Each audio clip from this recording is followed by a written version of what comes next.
Nagsimula sa simple na pasulyap-sulyap, nagpapapansin sa'yo.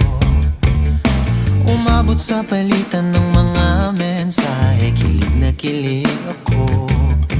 Kumusta, kain na, hello, magandang umaga.